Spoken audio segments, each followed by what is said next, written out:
Chapter 39 is Chapter 5 of Part 7. The fifth day from Wednesday evening to Thursday evening. The fifth day of the week began on Wednesday evening and closed on Thursday evening. It was the first day of unleavened bread, when the Passover must be killed. The Passover was the feast of commemorative of the deliverance of the nation from the Egyptian bondage. The history of its appointment and method of observance are given in Exodus 12. The feast was celebrated by companies numbering not less than 10 nor more than 20. In behalf of the whole company, one as a representative presented the lamb in the temple to be sacrificed by the Levites. It was then carried to the house where the party was assembled and eaten, and if they could not consume it before daylight, they were to burn the remainder. Jesus was approached by his disciples to know where he would have them prepare for his eating of the Passover. There is no point in the chronology of the career of Jesus which has elicited more controversy than the question on what evening Jesus ate the Passover. To repeat all that has been written on this subject would be to produce another volume larger than this, and after all, the discrepancy between the statements of John and those of the other biographers seems to be as far from being harmonized as ever. Readers who have abundance of time may find this question amply discussed in Andrew's Life of Our Lord, Smith's Dictionary of the Bible, Grespel's Dissertations, and a note in Crosby's Jesus, page 429. There is no space to give even a synopsis of the arguments, which would require many pages.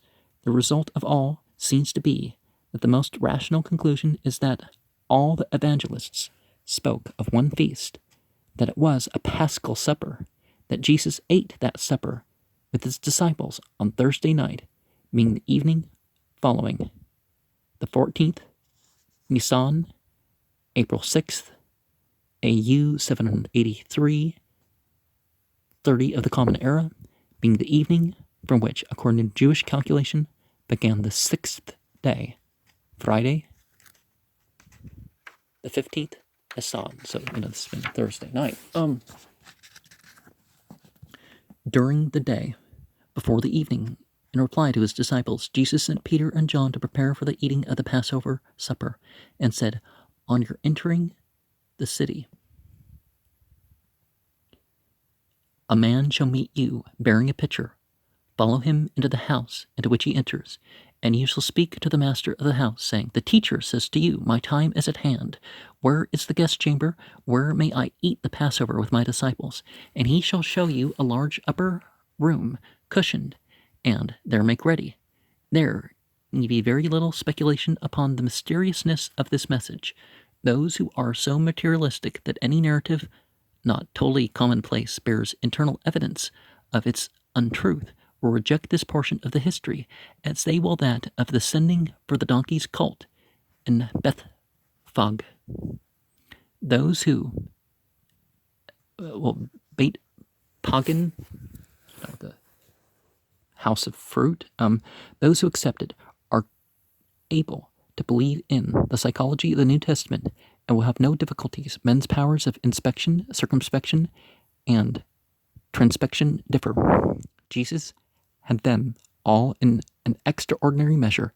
He knew what was working in Judas. He knew that he had pledged himself to indicate his master in such a way that the authorities might take him without raising a multitude. That was all the priests desired. That was all Judas was to do. But Jesus, while marching forward in the line on which his fate lay, would not precipitate himself thereupon. He would not be put in the hands of Judas, who was watching such information as might be used to break up the Paschal supper. Jesus determined to eat that with his disciples. His clear spiritual sight enabled him to talk of the man with the pitcher of water and the house he should enter, and the owner thereof, as if all down to the cushions in the guest chamber were present before his eyes, as in some sense they certainly must have been. The disciples found all as he had described. It is not known who was this citizen of Jerusalem in whose house Jesus ate the supper. He was some secret friend of Jesus. There is no sign of bargain in advance. It was not necessary. It was the custom to furnish room for the Passover gratis. The rule was to leave the earthen jugs and the skins of the sacrificed animals for the host, but he took no pay. The trouble in the mind of the disciples seems to have been that they had postponed finding a place until it might be exceedingly difficult to do so. But the calm Jesus knew just where to send them. Thronged and crowded as the city was, he knew a secret adherent, a friend to the Master, who would gladly open his house for him, and who, strangely, had a banquet chamber ready. Well, perhaps just had his own thing, and you could use the other room. All this displays more than even extraordinary sagacity on the part of Jesus. The disciples made ready. The law was that Paschal lamb was to be slain. Between the evenings, this phrase has had a variety of meanings assigned by the Jewish writers. In the times of Josephus, I'm not sure exactly what this stands for, but 693, the Pharisees held that the first evening began when the sun declined toward the horizon, the second at sunset. Some, however, taught that the phrase included the time from a little before to a little after sunset. The Samaritans and the Karaites, something with a car starting it, so it's a Q sound, interpreted to mean from the sunset to dark. So, evening. It was probably about 3 o'clock that the lamb was slain, and before 6 that the supper was eaten. And an example of a table. So, you rent out the room and leave me some skins of the animals and the jars that you ate out of, and I'll consider that payment, right? Sounds fair.